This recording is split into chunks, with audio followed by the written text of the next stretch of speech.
너 해병대 몇 기냐? 위병소 앞 한 사단장의 목소리가 공기를 찢었다.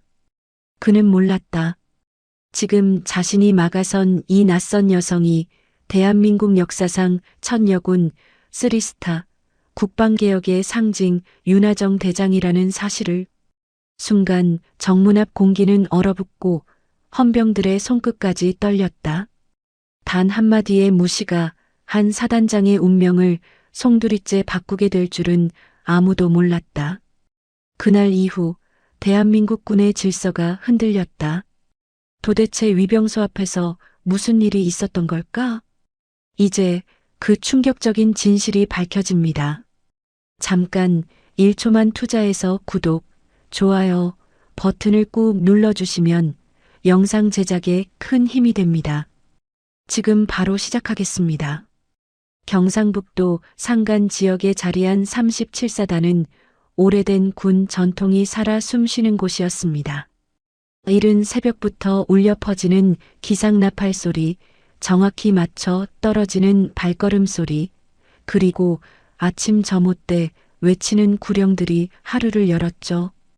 이곳의 사단장 강철호 소장은 올해 56살로 육군사관학교를 나온 뒤 30년 넘게 군복만 입고 살아온 사람이었습니다.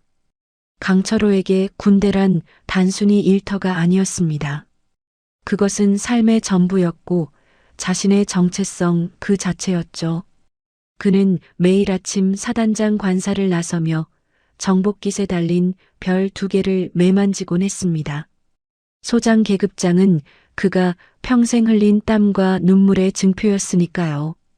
위병소를 지날 때면 헌병들이 일제히 거수 경례를 올렸고 그는 언제나 똑같은 각도로 답례를 보냈습니다. 그 순간만큼은 세상 그 무엇도 두렵지 않았죠. 요즘 신세대 병사들은 말입니다. 군기가 많이 해이해졌어요. 강철호는 매일 아침 부관과 함께 부대 순찰을 돌며 이런 말을 자주 했습니다. 부관 이중희는 29살의 젊은 장교였는데 사단장의 이런 말에 어떻게 대답해야 할지 늘 조심스러워했죠. 그래도 사단장님, 요즘은 시대가 많이 바뀌어서 그런 면도 있지 않을까요? 여군 장교들도 많이 늘어났고요. 그건 그들 사정이고 나는 내 방식대로 지휘할 겁니다. 군대는 변하면 안 돼요. 질서와 규율, 이게 무너지면 나라가 무너지는 거예요. 강철호의 목소리에는 확신이 가득했습니다. 그는 변화를 혼란으로 여겼고 전통을 지키는 것이야말로 진짜 애국이라고 믿었죠. 부대 안에서 그의 말은 곧 법이었습니다. 참모들도 감히 그의 의견에 반대하지 못했고 병사들은 사단장님 하면 고개를 절로 숙였습니다. 그날도 평범한 하루가 시작되는 듯 보였습니다. 강철호는 아침 일찍 일어나 면도를 깔끔하게 하고 정복에 먼지 하나 없는지 확인했죠. 거울 앞에 선 그의 모습은 여전히 당당했습니다. 어깨는 곧게 펴져 있었고 눈빛에는 권위가 서려 있었습니다. 그는 자신이 이 부대의 최고 책임자라는 사실에 깊은 자부심을 느꼈습니다. 사단장 차량이 위병소에 다가가자 헌병들이 재빠르게 정렬했습니다. 차가 멈추고 강철호가 내리자 일제히 경례가 올라왔죠. 그는 짧게 고개를 끄덕이며 답례를 보냈습니다. 이런 의식은 그에게 일상이었지만 동시에 매일 아침 자신의 위치를 확인시켜주는 소중한 순간이기도 했습니다. 오늘 일정은 어떻게 되나? 예, 사단장님. 오전에는 대대장 회의가 있고 오후에는 훈련장 순시가 예정되어 있습니다. 알겠네. 회의 자료는 미리 검토해두게. 강철호는 사무실로 들어가며 창밖을 바라봤습니다. 훈련장에서는 병사들이 구보를 하고 있었고 멀리 산 너머로는 아침 해가 떠오르고 있었죠. 이 풍경을 본 지도 어느덧 10년이 넘었습니다. 그는 이곳이 좋았습니다. 변하지 않는 이 질서정연한 세계가 좋았죠. 하지만 강철호는 몰랐습니다. 바로 그날 자신이 그토록 굳게 믿어온 세계에 균열이 생기리라는 것을요. 그것도 아주 작은 순간의 오만함 때문에 말입니다. 그는 여전히 자신의 방식이 옳다고 믿었고 자신의 별이 가장 빛난다고 생각했습니다. 그러나 세상에는 그보다 더 높은 별이 있었고 그 별은 곧 그의 앞에 나타날 예정이었습니다. 점심시간이 되자 간부식당에서 식사를 하던 강철호는 참모들과 담소를 나눴습니다. 그들은 최근 국방부에서 추진 중인 개혁 정책에 대해 이야기했죠. 사단장님, 국방부에서 양성평등 정책을 더 강화한다고 합니다. 군대가 무슨 학교도 아니고 전투력이 우선이지 그런 게 뭐가 중요한가? 강철호는 코웃음을 쳤습니다. 그에게 군대는 남자들의 세계였고 여군은 보조적인 역할만 하는 존재였습니다. 물론 그는 이런 생각이 차별이라고는 전혀 여기지 않았죠. 그저 당연한 질서라고 믿었을 뿐입니다. 오후가 되자 강철호는 훈련장을 순시했습니다. 병사들은 땀을 흘리며 각개전투 훈련을 하고 있었고 그는 만족스러운 표정으로 지켜봤죠. 이런 모습이야말로 진짜 군인의 모습이라고 생각했습니다. 그는 잠시 멈춰서서 젊은 시절 자신의 모습을 떠올렸습니다. 자신도 저렇게 흙투성이가 되어 훈련받던 시절이 있었죠. 해가 질 무렵 강철호는 다시 사단장실로 돌아왔습니다. 책상 위에는 결제할 문서들이 쌓여 있었고 그는 하나하나 꼼꼼히 검토했습니다. 그의 결제 도장이 찍힌 문서들은 부대 곳곳으로 전달되었고 그의 의지는 그렇게 부대 전체에 스며들었죠. 창밖으로 저녁 점호 나팔 소리가 들려왔습니다. 하루가 또 저물어가고 있었습니다. 강철호는 잠시 눈을 감고 깊게 숨을 들이마셨습니다. 내일도 오늘과 같은 하루가 반복되리라 믿으며 말입니다. 하지만 운명은 그에게 전혀 다른 내일을 준비하고 있었습니다. 다음 날 아침 강철호는 평소와 다름없이 사단장 관사를 나섰습니다. 하늘은 맑았고 공기는 상쾌했죠. 그는 오늘도 변함없는 하루가 시작되리라 생각했습니다. 차에 오르며 부관에게 말했습니다. 오늘 특별한 일정 있나? 아니요, 사단장님. 정례적인 업무만 있습니다. 강철호는 고개를 끄덕이며 창밖을 바라봤습니다. 사단장 차량이 천천히 부대 안쪽으로 향했고 곧 위병소가 보이기 시작했죠. 헌병들은 언제나처럼 긴장된 자세로 서 있었습니다. 그런데 그때였습니다. 위병소 앞에 낯선 검은색 지휘 차량 한 대가 멈춰 섰습니다. 강철호의 차도 그 뒤에서 멈춰야 했습니다. 그는 약간 짜증스러운 표정을 지었죠. 누군가 신분 확인 절차를 밟고 있는 모양이었습니다.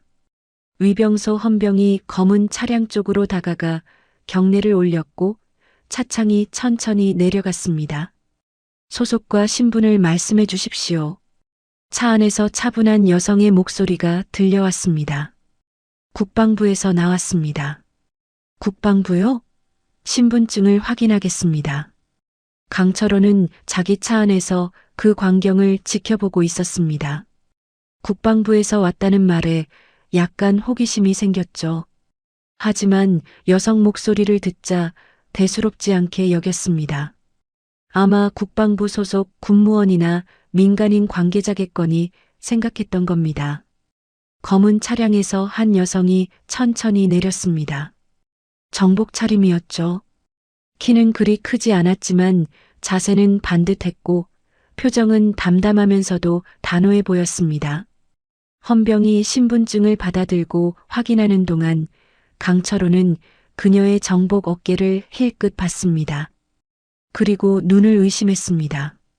어깨에 별이 달려 있었던 겁니다. 그것도 하나가 아니라 3개였죠. 강철호는 순간 어이가 없었습니다. 여자가 별 3개라니? 대장 계급이라니? 그런 일이 있을 리 없다고 생각했습니다. 저기, 잠깐만요. 강철호는 차에서 내렸습니다. 부관이 깜짝 놀라 따라 내렸죠. 강철호는 큰 걸음으로 위병소 쪽으로 걸어갔습니다. 헌병은 신분증을 들고 경직된 표로 서 있었고 여성 장교는 조용히 그를 바라보고 있었습니다. 뭡니까, 이게? 강철호가 헌병에게 물었습니다. 헌병은 당황한 표정으로 신분증을 내밀었죠. 사단장님, 국방부 소속이십니다. 강철호는 신분증을 받아들고 확인했습니다. 그러다 이름을 봤습니다. 윤하정. 계급란에는 분명히 대장이라고 적혀 있었죠. 그는 믿을 수가 없었습니다. 여자가 대장이라니 이건 뭔가 잘못된 거라고 생각했습니다. 요즘 민간업체도 별 모양 단다면서요? 이거 농담하시는 겁니까? 강철호의 목소리에는 비웃음이 섞여 있었습니다. 그는 진심으로 이게 어떤 코스프레나 장난이라고 여겼죠. 그러나 윤하정은 표정 하나 변하지 않았습니다. 아니요. 진짜입니다. 진짜면 말투부터 바로잡으시오. 여기가 어디라고 반말입니까? 순간 공기가 얼어붙었습니다. 위병소 앞에 있던 헌병들은 숨도 제대로 쉬지 못했죠. 부관 이중희는 얼굴이 새하얗게 질렸습니다. 그는 재빨리 강철호에게 다가가 작은 목소리로 속삭였습니다. 사단장님, 저분 진짜 대장님이십니다. 윤하정 장군님이세요. 뭐? 그게 무슨... 강철호는 다시 윤하정을 봤습니다. 그녀는 여전히 담담한 표정으로 그를 바라보고 있었죠. 그녀의 눈빛에는 분노도 없었고 당황함도 없었습니다. 다만 차분한 냉정함만이 있었습니다. 신분증 돌려드리겠습니다. 윤하정은 신분증을 받아들고 다시 차에 올랐습니다. 그녀는 아무 말도 하지 않았죠. 차는 천천히 위병소를 통과해 부대 안쪽으로 들어갔습니다. 강철호는 그 자리에 멍하니 서 있었습니다. 부관이 조심스럽게 말했습니다. 사단장님, 저분이 요즘 국방개혁위원장으로 임명되신 분입니다. 대한민국 최초의 여군 대장이세요. 강철호는 머릿속이 하얗게 변했습니다. 최초의 여군 대장? 그런 사람이 존재한다는 것조차 몰랐던 겁니다. 아니, 알려고 하지 않았던 것일 수도 있었죠. 그는 자신의 세계 안에서만 살아왔고 밖에서 무슨 일이 일어나는지 관심조차 없었으니까요. 내가 방금 뭐라고 한 거지? 강철호는 식은땀이 났습니다. 자신이 상급 장교에게, 그것도 대장에게 반말을 하라고 했던 겁니다. 그것도 모자라 민간인 취급을 했죠. 이건 단순한 실수가 아니었습니다. 군법상으로도 중대한 불경 행위였습니다. 사단장님, 어떻게 하시겠습니까? 부관의 목소리가 떨렸습니다. 강철호는 아무 대답도 할 수 없었습니다. 그는 차에 올라 사단장실로 향했지만 머릿속은 온통 혼란스러웠죠. 자신이 저지른 일의 무게가 점점 실감났습니다. 사단장실에 도착한 강철호는 책상 앞에 앉았습니다. 그러나 아무것도 할 수가 없었죠. 손이 떨렸고 입은 바짝 말랐습니다. 그는 평생 누군가에게 경례를 받는 입장이었지 자신이 잘못을 저지르는 경우는 거의 없었습니다. 그런데 오늘 그것도 최악의 방식으로 실수를 한 겁니다. 오후가 되자 육군본부에서 전화가 왔습니다. 강철호는 수화기를 든 손이 떨렸죠. 37사단장, 오늘 오전 위병소에서 있었던 일에 대해 보고하십시오. 그게 제가 윤하정 대장님을 제대로 확인하지 못한 게 아니라 확인하려는 의지가 없었던 것 아닙니까? 상급 장교에게 반말을 요구하고 민간인 취급을 했다는 보고가 들어왔습니다. 강철호는 할 말을 잃었습니다. 반박할 여지가 없었죠. 모든 게 사실이었으니까요. 즉시 서면 보고서를 제출하십시오. 감찰 절차가 진행될 것입니다. 전화가 끊겼습니다. 강철호는 수화기를 내려놓고 의자에 깊숙이 몸을 기댔습니다. 그의 머릿속에는 윤하정의 차분한 눈빛이 계속 떠올랐습니다.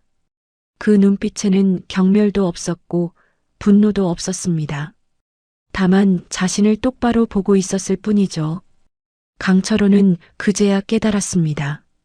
자신이 얼마나 오만했는지를요.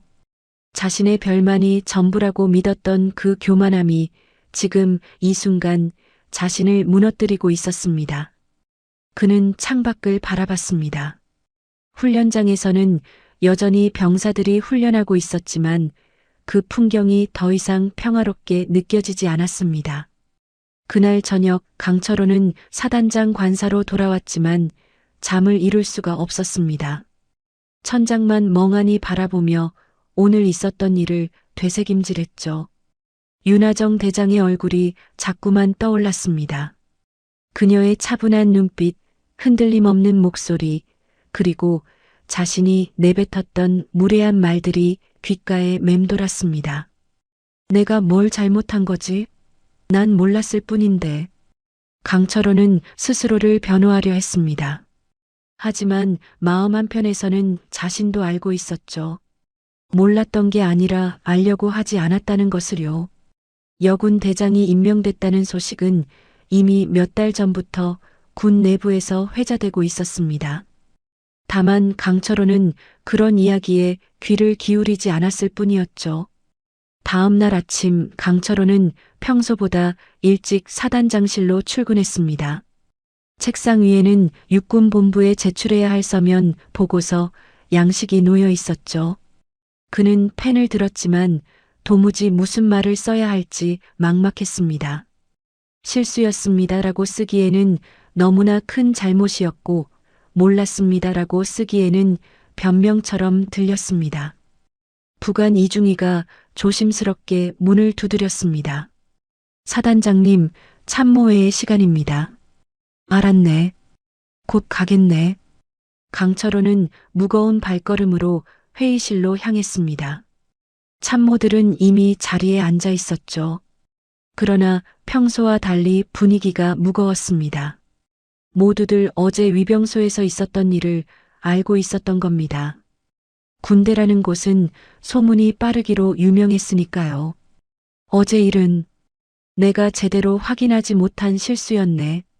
6본의 보고서를 제출할 예정이니 자네들은 각자 맡은 임무에 충실하게. 강철호는 짧게 말했습니다. 참모들은 고개를 숙인 채 아무 말도 하지 않았죠. 회의는 평소보다 훨씬 짧게 끝났고 강철호는 다시 사단장실로 돌아왔습니다.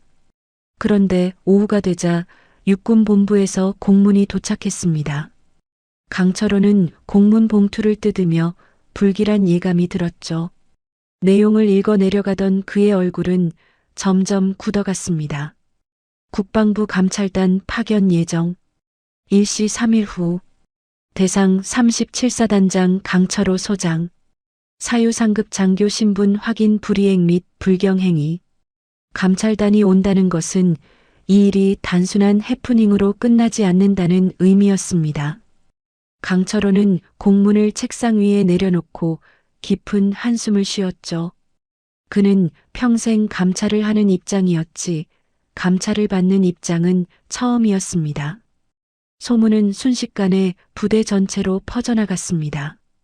병사들은 훈련장에서, 식당에서, 그리고 생활관에서 수군거렸죠. 사단장님이 여군 대장님한테 반말하라고 했대. 진짜? 그게 말이 돼?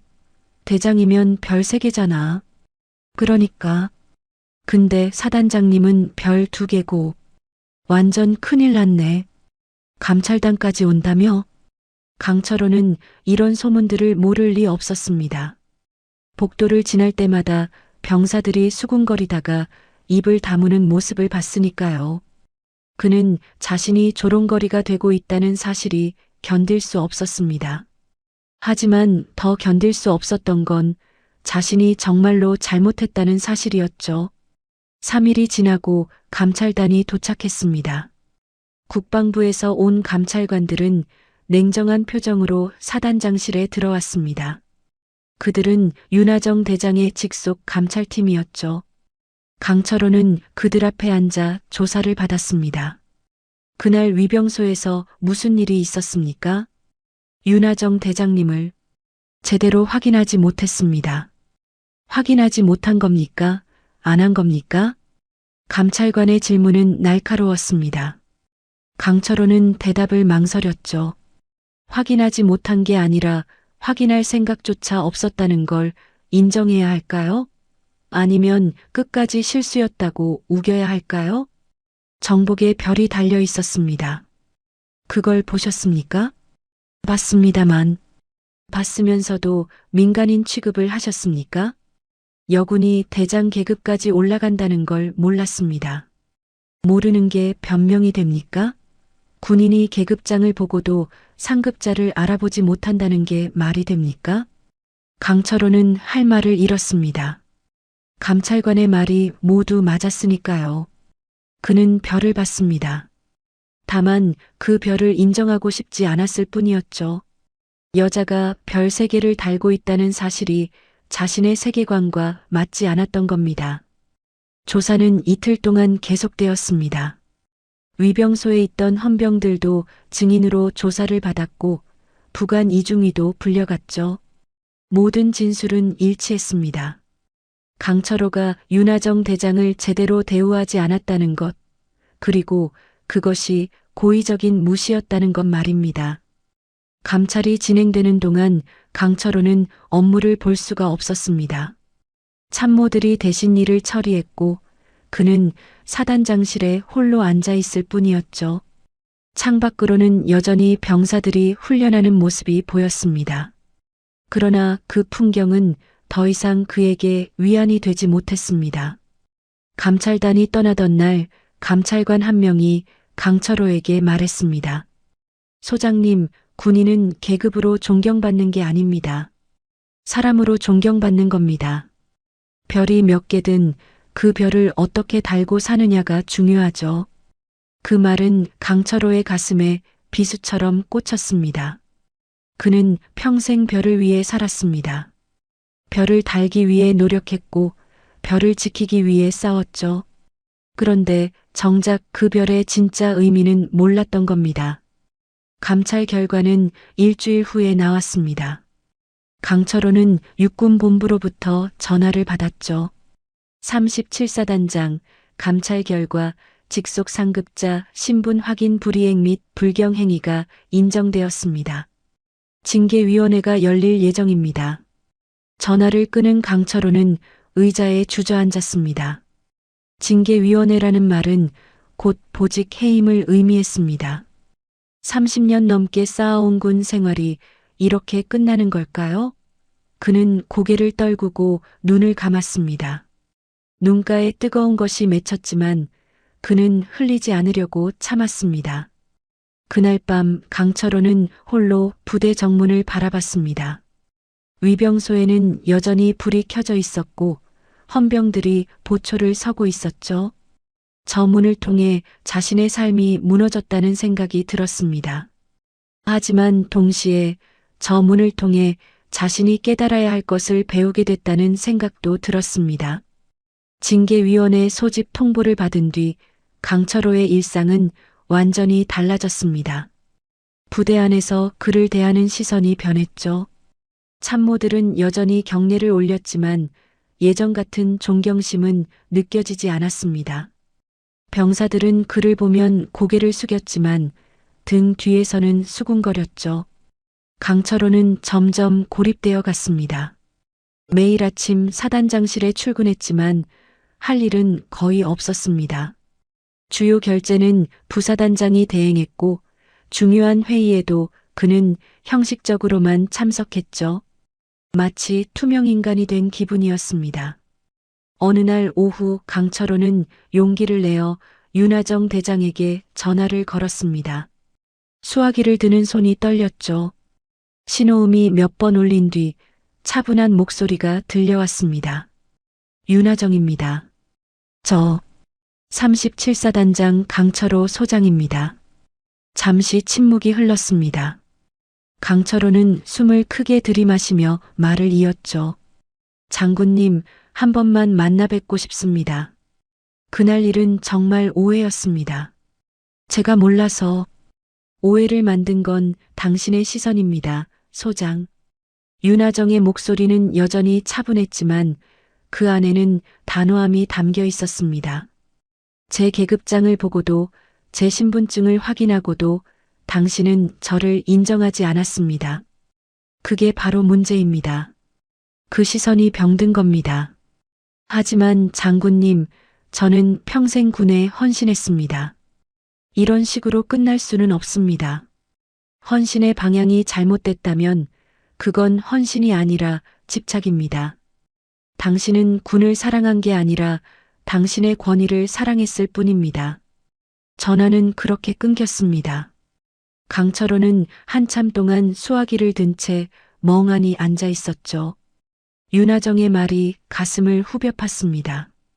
자신이 군을 사랑했다고 믿었는데 사실은 권위를 사랑했을 뿐이라니. 그 말을 부정하고 싶었지만 부정할 수가 없었습니다. 그날 저녁 강철호는 집에 돌아와 오래된 앨범을 꺼냈습니다.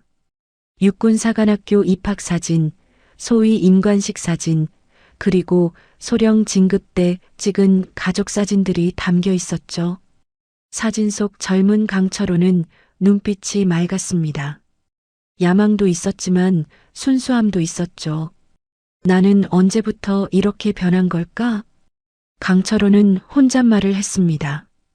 계급이 올라갈수록 자신은 더 단단해졌다고 믿었습니다.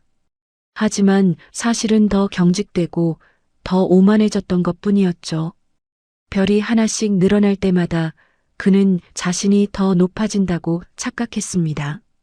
하지만 실제로는 다른 사람들과의 거리만 멀어졌을 뿐이었습니다. 며칠 후 언론에서도 이 사건을 다루기 시작했습니다.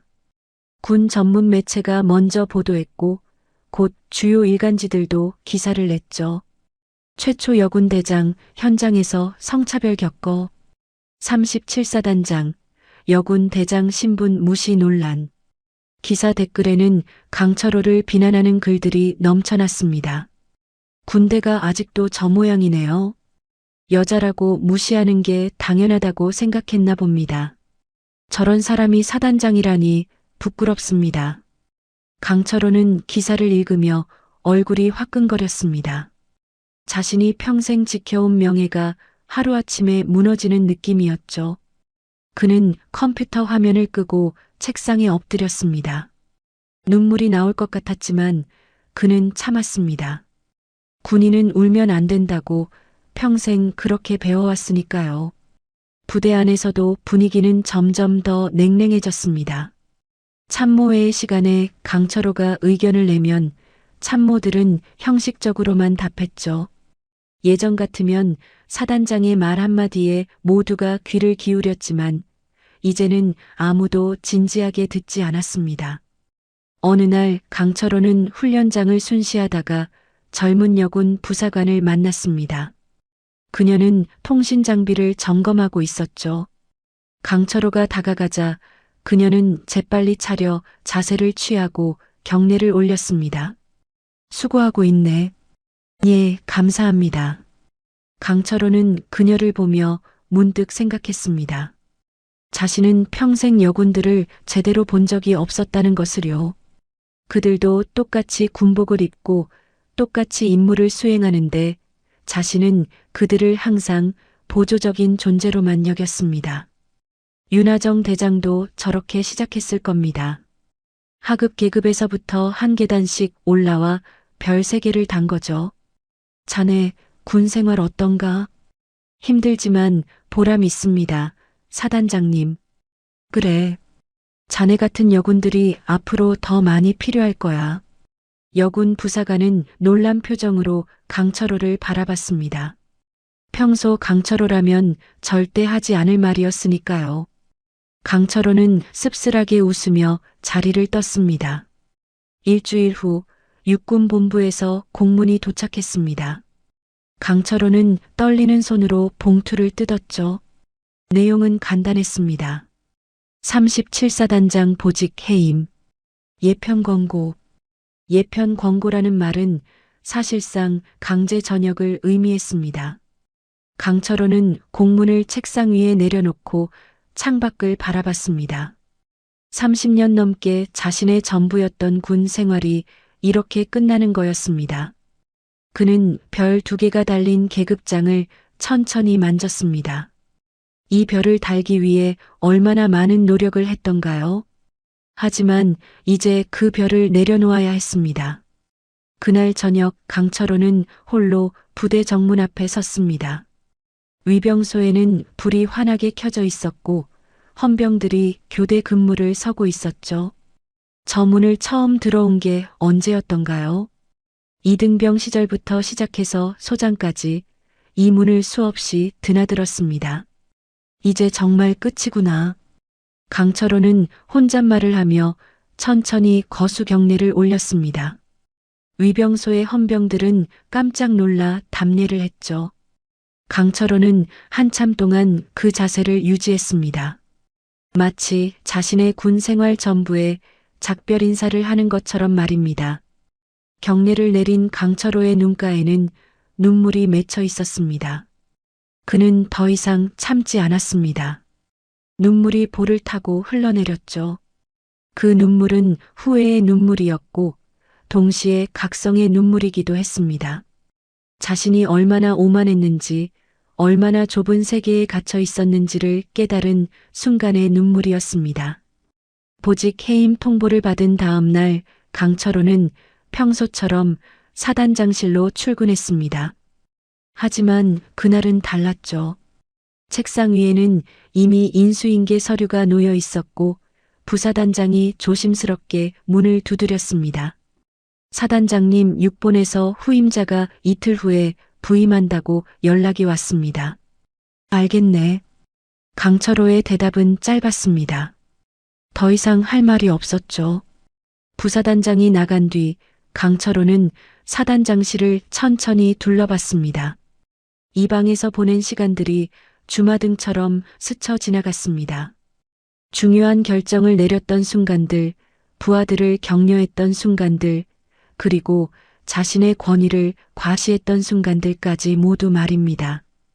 책장에는 각종 표창장과 감사패들이 빼곡히 꽂혀 있었습니다. 강철호는 하나하나 꺼내보며 쓸쓸하게 웃었죠. 이 모든 것이 무슨 의미가 있을까요? 결국 자신은 가장 중요한 것을 놓치고 있었습니다. 바로 사람을 보는 눈이었죠. 오후가 되자 강철호는 개인 물품을 정리하기 시작했습니다. 서랍 속에서 오래된 편지 한 통이 나왔습니다. 20년 전 아버지가 자신에게 보낸 편지였죠. 아버지도 군인이었습니다. 6.25 전쟁에 참전했고 중령으로 예편하신 분이었습니다. 강철호는 편지를 펼쳤습니다. 누렇게 바랜 종이 위에 아버지의 글씨가 또렷했죠. 철호야, 계급이 높다고 사람이 높아지는 게 아니다. 사람됨이 높아야 진짜 높은 거란다. 별을 달아도 교만하지 말고 항상 아랫사람을 먼저 생각하거라. 강철호는 편지를 읽으며 눈시울이 뜨거워졌습니다. 아버지의 가르침을 평생 가슴에 새기고 살겠다고 다짐했었는데 어느 순간부터 그 가르침을 잊고 살았던 겁니다. 계급이 올라갈수록 자신은 아버지의 말씀에서 멀어져 갔죠. 이틀 후 후임 사단장 이임식이 열렸습니다. 부대 간부들이 모두 참석했고 6본에서도 인사참모부장이 내려왔습니다. 강철호는 단상에 섰지만 제대로 말을 잇지 못했습니다. 여러분, 제가 이 자리에서 물러나게 됐습니다. 그동안 함께해준 모든 분들께 감사드립니다. 강철호의 목소리는 떨렸습니다. 평소 같으면 절대 보이지 않았을 모습이었죠. 참석자들은 조용히 그를 바라봤습니다. 동정하는 눈빛도 있었고 냉담한 눈빛도 있었습니다. 제가 많이 부족했습니다. 사단장으로서 여러분께 본이 되지 못했습니다. 진심으로 사과드립니다. 강철호는 깊게 허리를 숙였습니다. 그 모습을 본 참모들 몇몇은 눈시울을 붉혔죠. 비록 그가 실수를 했지만 30년 넘게 군에 헌신한 건 부정할 수 없는 사실이었으니까요. 이 임식이 끝나고 강철호는 마지막으로 부대를 돌아봤습니다. 훈련장을 지나고 막사를 지나고 식당을 지났죠.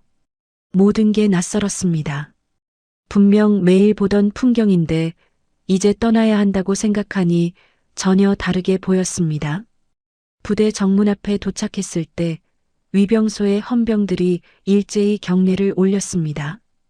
강철호는 천천히 답례를 보냈죠. 바로 이곳에서 모든 일이 시작됐습니다. 윤하정 대장을 알아보지 못했던 그날, 자신의 오만함이 폭발했던 그 순간 말입니다.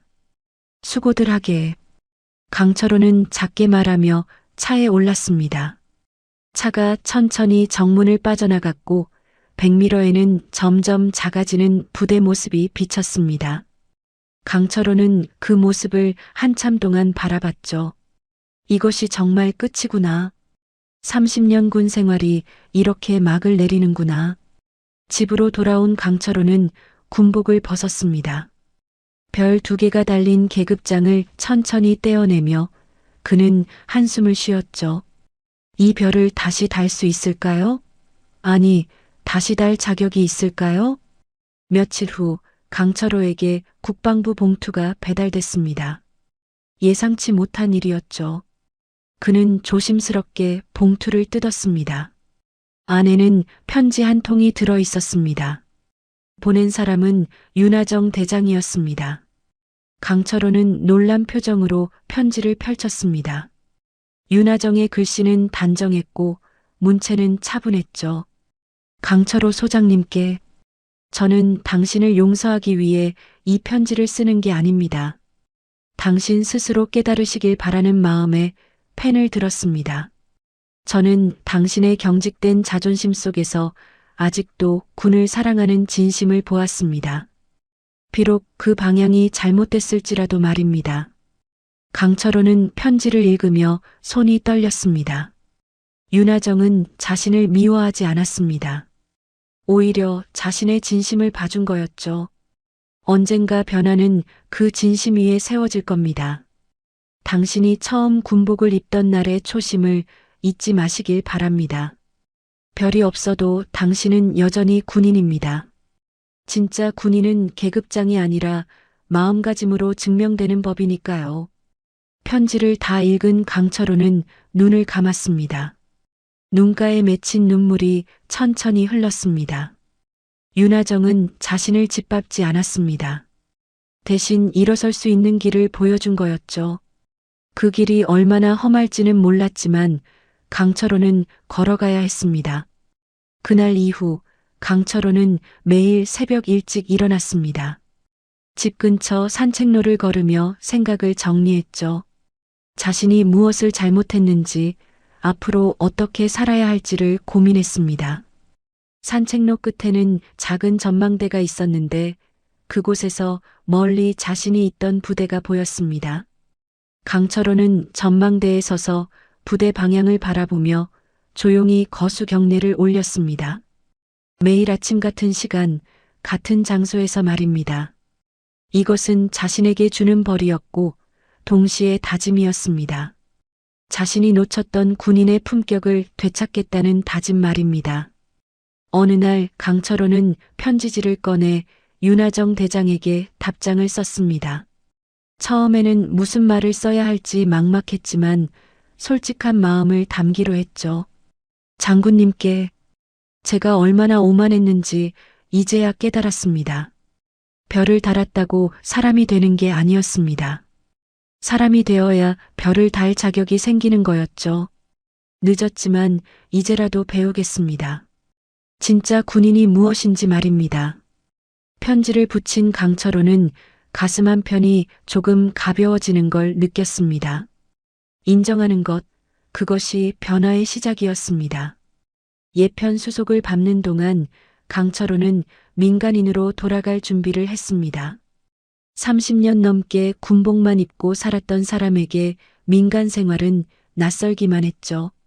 무엇을 해야 할지, 어떻게 살아야 할지 막막했습니다. 그저 매일 아침 산책을 하며 생각을 정리하는 것이 전부였습니다. 어느 날 예비역 장교 모임에서 연락이 왔습니다. 강철호의 사정을 듣고 모임에 참석해 보라는 권유였죠. 처음에는 거절하려 했습니다. 자신의 불명예스러운 예편 소식을 모두가 알고 있을 텐데 무슨 낯으로 그들을 만나겠습니까? 하지만 집에만 있기에는 시간이 너무 무거웠습니다. 모임 장소는 서울의 한 식당이었습니다. 강철호는 예전에 입던 정장을 꺼내 입고 출발했죠. 거울을 보니 낯선 자신의 모습이 비쳤습니다. 군복이 없으니 누군지도 모를 사람 같았습니다. 그는 씁쓸하게 웃으며 집을 나섰습니다. 식당에 도착하자 이미 여러 예비역 장교들이 모여 있었습니다. 대령 준장 출신들이 대부분이었죠. 강철호를 본 그들은 반갑게 인사했습니다. 강 소장, 오랜만입니다. 잘 지냈나? 소식 들었네. 강철호는 어색하게 웃으며 인사를 받았습니다. 그들의 눈빛에는 동정도 있었고 호기심도 있었죠. 자리에 앉자 한대령 출신이 조심스럽게 물었습니다.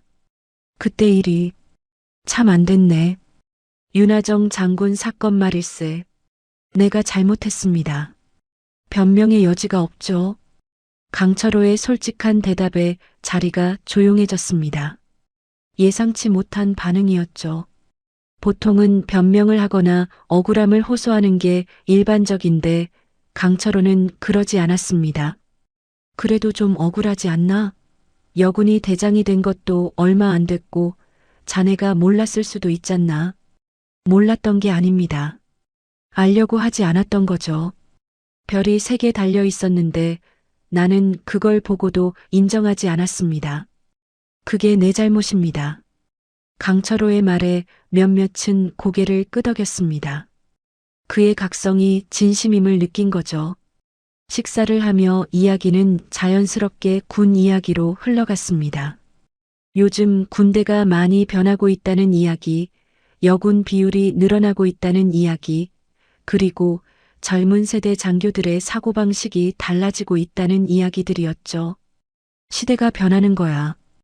우리가 배운 방식만 고집하면 안 되지. 한준장 출신이 말했습니다. 강철호는 그 말을 들으며 고개를 끄덕였습니다. 맞는 말이었죠.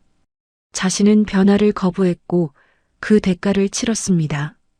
식사가 끝나갈 무렵 한 대령 출신이 강철호에게 말했습니다. 강 소장, 우리 모임에서 청소년 안보교육 프로그램을 운영하고 있네. 관심 있으면 함께 하지 않겠나? 안보교육이요? 그렇네. 중고등학교를 찾아가서 학생들에게 안보의 중요성을 가르치는 거지. 자네 같은 경험 많은 장교가 필요하네. 강철호는 잠시 망설였습니다. 자신이 그럴 자격이 있을까요? 하지만 다른 한편으로는 이것이 기회일 수도 있다는 생각이 들었습니다.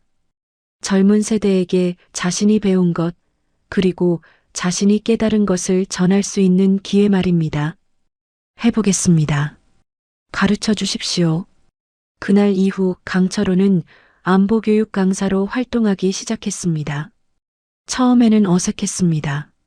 학생들 앞에 서면 긴장이 됐고 무슨 말을 해야 할지 막막했죠. 하지만 점차 익숙해졌습니다. 학생들은 그의 이야기를 진지하게 들어줬고 질문도 많이 했습니다. 어느 날 한 여학생이 손을 들고 물었습니다. 선생님, 여자도 군인이 될 수 있나요? 강철호는 잠시 멈칫했습니다. 예전 같았으면 물론이지만 주로 보조 업무를 하지라고 대답했을 겁니다. 하지만 이제는 달랐죠. 물론이지. 여자도 훌륭한 군인이 될 수 있어.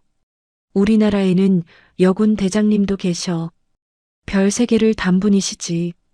우와, 대장이요? 멋있다. 학생들의 반응에 강철호는 미소를 지었습니다. 예전에 자신이었다면 절대 하지 못했을 대답이었죠. 하지만 지금은 진심으로 그렇게 믿었습니다. 윤하정 대장은 정말 훌륭한 군인이었고 존경받을 만한 사람이었습니다. 강의가 끝나고 강철호는 학교를 나서며 하늘을 올려다봤습니다. 가을 하늘이 높고 맑았죠. 그는 깊게 숨을 들이마셨습니다. 조금씩 달라지고 있었습니다. 예전에 경직된 강철호가 아니라 더 유연하고 열린 마음을 가진 사람으로 말입니다. 몇 달 후 강철호는 작은 안보교육센터를 직접 운영하기로 결심했습니다. 퇴직금과 저축한 돈을 모아 작은 사무실을 얻었죠. 벽에는 태극기와 함께 자신이 직접 쓴 문구를 걸었습니다. 진짜 군인은 계급이 아니라 마음가짐으로 증명된다. 이 문구는 윤하정 대장의 편지에서 영감을 받은 것이었습니다. 강철호는 이 문구를 볼 때마다 자신의 과거를 되새기며 다짐했죠. 다시는 오만하지 않겠다고, 항상 배우는 자세로 살겠다고 말입니다. 교육센터는 점점 입소문을 타기 시작했습니다. 강철호의 강의는 달랐습니다. 단순히 안보의 중요성만 강조하는 게 아니라 존중과 배려, 그리고 열린 마음의 중요성을 함께 가르쳤죠. 학생들은 그의 이야기에 공감했고 학부모들도 좋은 반응을 보였습니다. 어느 날 저녁 강철호는 교육센터에 혼자 앉아 있었습니다. 창밖으로는 도시의 불빛이 반짝이고 있었죠. 그는 책상 서랍에서 윤하정 대장의 편지를 꺼내 다시 읽었습니다. 벌써 몇 번째 읽는 건지 모를 정도였습니다. 당신이 처음 군복을 입던 날의 초심을 잊지 마시길. 강철호는 눈을 감고 젊은 시절을 떠올렸습니다. 육군사관학교에 입학하던 날, 소위로 임관하던 날, 처음으로 부하들을 지휘하던 날을요. 그때는 순수했습니다. 권력이나 권위가 아니라 진짜 나라를 지키고 싶다는 마음이었죠. 나는 다시 시작하고 있어. 늦었지만 제대로 시작하고 있다고. 강철호는 혼잣말을 하며 편지를 조심스럽게 접었습니다. 그리고 다시 책상 서랍에 넣었죠. 이 편지는 자신에게 가장 소중한 것이 됐습니다. 넘어졌을 때 다시 일어설 수 있게 해준 힘이었으니까요. 강철호가 안보교육센터를 운영한 지 1년이 흘렀습니다. 그동안 수백 명의 학생들을 만났고 그들에게 자신이 배운 것을 전했죠. 강의를 할 때마다 강철호는 자신도 함께 배우고 있다는 걸 느꼈습니다. 학생들의 순수한 질문들이 그에게 새로운 시각을 열어줬으니까요. 어느 날 국방부에서 공문 한 통이 도착했습니다. 강철호는 봉투를 보며 긴장했죠. 국방부라는 이름을 본 것이 1년 만이었습니다. 조심스럽게 봉투를 뜯자 안에는 초청장이 들어 있었습니다. 퇴역 장교 명예 강연회. 주제 변화하는 군, 변화하는 리더십. 강연자 윤하정 대장, 강철호 전 소장. 강철호는 눈을 의심했습니다. 자신이 강연자로 초청됐다니. 그것도 윤하정 대장과 함께 말입니다. 이게 무슨 뜻일까요? 윤하정이 직접 자신을 초청한 걸까요? 아니면 국방부의 기획일까요? 초청장 아래에는 짧은 메모가 붙어 있었습니다. 윤하정의 글씨였죠. 강 소장님, 당신의 변화를 듣고 있습니다. 함께 이야기를 나눠보시겠습니까? 강철호는 한참 동안 메모를 바라봤습니다. 윤하정은 자신을 지켜보고 있었던 겁니다. 자신이 어떻게 변하고 있는지, 무엇을 하고 있는지를요. 그리고 이제는 함께 서자고 말하고 있었습니다. 내가 자격이 있을까? 강철호는 혼잣말을 했습니다. 자신이 저질렀던 잘못을 생각하면 여전히 부끄러웠습니다. 하지만 다른 한편으로는 이것이 진짜 용서이자 화해의 손길이라는 생각도 들었죠. 강철호는 초청을 받아들이기로 했습니다. 강연회 당일 강철호는 일찍 국방부 강당에 도착했습니다. 이곳에 오는 것도 1년 만이었죠. 현역 장교들과 예비역 장교들이 속속 모여들고 있었습니다. 강철호는 뒷자리에 조용히 앉았습니다. 곧 사회자가 나와 강연회를 시작했습니다. 첫 번째 강연자는 윤하정 대장이었죠. 그녀가 연단에 오르자 장내에 박수가 터져 나왔습니다. 강철호도 함께 박수를 쳤습니다. 1년 만에 보는 윤하정은 여전히 당당했고 차분했습니다. 오늘 이 자리는 변화에 대해 이야기하는 시간입니다. 군대는 변해야 합니다. 하지만 변화는 제도만으로 이루어지지 않습니다. 사람의 마음이 변해야 진짜 변화가 일어나죠. 윤하정의 강연은 명쾌했습니다. 그녀는 자신이 겪었던 차별과 편견들을 담담하게 이야기했죠. 하지만 그것을 원망하거나 비난하지 않았습니다. 대신 그것을 극복하는 과정에서 배운 것들을 나눴습니다. 1년 전 저는 한 사단장을 만났습니다. 그분은 제 계급장을 보고도 저를 인정하지 않았죠. 처음에는 화가 났습니다. 하지만 곧 깨달았습니다. 그분의 문제가 아니라 우리 모두의 문제라는 것을요. 청중들이 웅성거렸습니다. 누구나 그 사건을 알고 있었죠. 강철호는 자리에서 움츠러들었습니다. 하지만 윤하정은 계속 말을 이었습니다. 변화는 비난에서 시작되지 않습니다. 이해에서 시작되죠. 저는 그분이 변할 수 있다고 믿었습니다. 그리고 실제로 그분은 변했습니다. 윤하정이 강철호를 바라봤습니다. 두 사람의 눈이 마주쳤죠. 강철호는 고개를 숙였습니다. 부끄러웠지만 동시에 감사했습니다. 윤하정은 자신을 짓밟지 않고 일으켜 세워주고 있었으니까요. 윤하정의 강연이 끝나고 박수가 쏟아졌습니다. 이제 강철호의 차례였습니다. 사회자가 그의 이름을 불렀죠. 다음 강연자는 강철호 전 소장님입니다. 강철호는 천천히 일어나 연단으로 걸어갔습니다. 다리가 떨렸습니다. 수백 명의 시선이 자신에게 쏠려 있었죠. 그는 마이크 앞에 섰습니다. 잠시 침묵이 흘렀습니다. 여러분, 저는 1년 전 이곳에서 쫓겨난 사람입니다. 강철호의 첫마디에 장내가 조용해졌습니다. 그는 떨리는 목소리로 말을 이었죠. 제가 저질렀던 잘못을 여러분도 아실 겁니다. 저는 윤하정 대장님을 알아보지 못했습니다. 아니, 알아보려 하지 않았습니다. 여군이 대장이 될 수 없다고 믿었으니까요. 청중들은 숨을 죽이고 들었습니다. 강철호는 계속 말했습니다. 저는 평생 별을 위해 살았습니다. 별을 달기 위해 노력했고 별을 지키기 위해 싸웠죠. 하지만 정작 그 별의 진짜 의미는 몰랐습니다. 별은 권력이 아니라 책임이었습니다. 권위가 아니라 섬김이었죠. 강철호는 윤하정을 바라봤습니다. 그녀는 조용히 미소 짓고 있었습니다. 윤하정 대장님은 저를 용서해 주셨습니다. 아니, 용서를 넘어서 기회를 주셨죠. 다시 일어설 수 있는 기회를요. 저는 그 기회로 배우고 있습니다. 진짜 군인이 무엇인지, 진짜 리더가 무엇인지를요. 강철호의 목소리는 점점 강해졌습니다. 떨림은 사라졌고 대신 확신이 담겼죠. 이제는 후배들에게 무엇을 물려주고 싶냐고요? 군기가 아닙니다. 존중입니다. 진짜 강한 군인은 상대의 별을 보는 게 아니라 사람을 보는 법을 압니다. 계급이 높을수록 고개를 숙일 줄 알아야 합니다. 그게 진짜 별의 무게입니다. 강철호가 말을 마치자 잠시 정적이 흘렀습니다. 그리고 박수가 터져 나왔죠. 처음에는 몇 사람이었지만 곧 전체로 퍼졌습니다. 일어서서 박수를 치는 사람들도 있었습니다. 강철호는 연단에서 내려와 윤하정 옆에 섰습니다. 두 사람은 서로를 바라봤죠.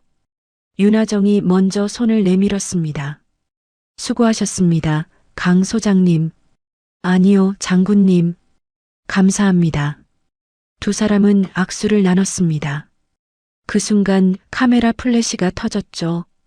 이 장면은 다음날 신문에 실렸습니다. 적대에서 화해로 두 군인의 악수라는 제목으로 말입니다. 강연회가 끝나고 강철호는 윤하정과 잠시 대화를 나눴습니다.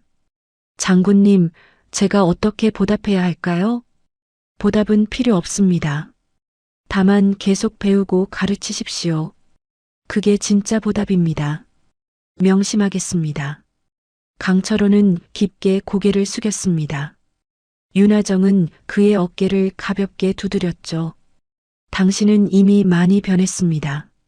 앞으로도 그 길을 걸으시길 바랍니다. 명예 강연회 이후 강철호의 삶은 새로운 국면을 맞이했습니다. 언론에서 그의 이야기를 다뤘고 많은 사람들이 관심을 보였죠. 하지만 강철호는 유명세에 휩쓸리지 않았습니다. 대신 더욱 묵묵히 자신의 일에 집중했습니다.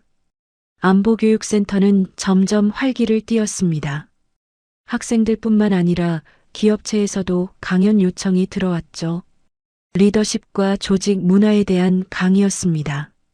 강철호는 자신의 실패 경험을 숨기지 않고 솔직하게 이야기했습니다.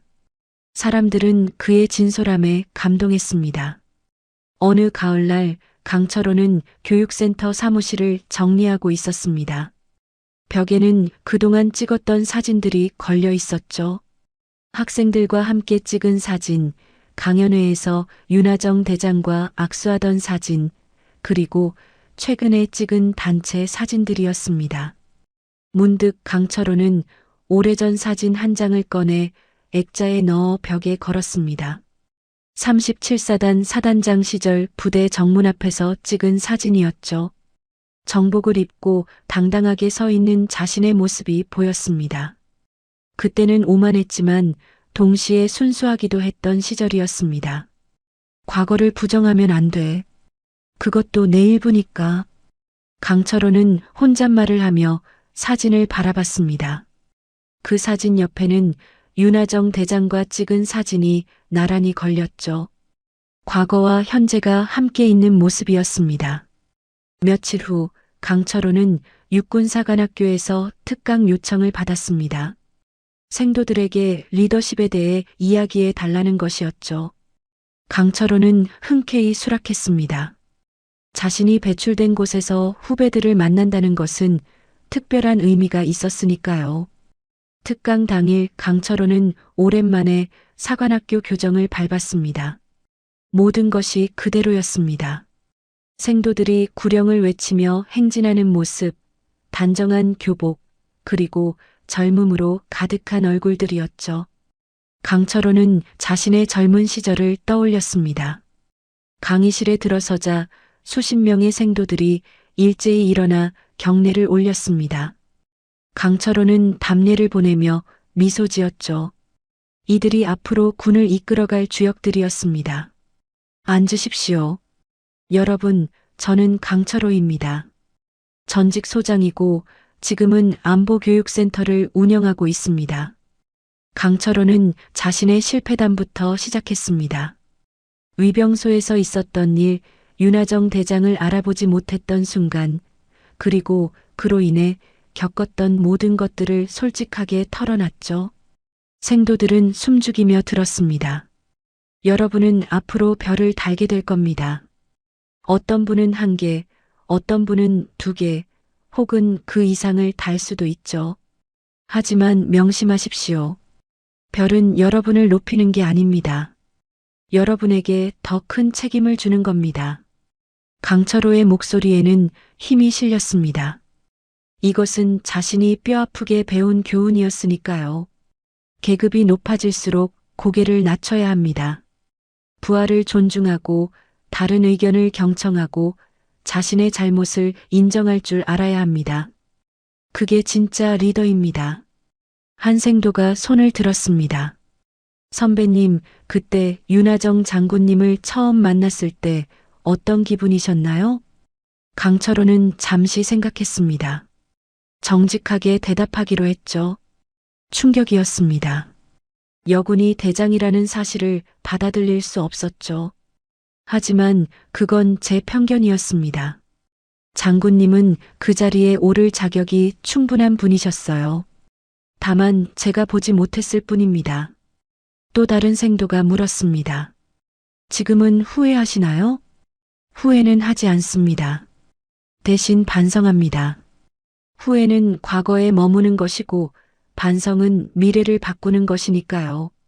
저는 그 경험으로 더 나은 사람이 되려고 노력하고 있습니다. 강의가 끝나고 생도들이 박수를 보냈습니다. 몇몇 생도들은 강철호에게 다가와 질문을 더했죠.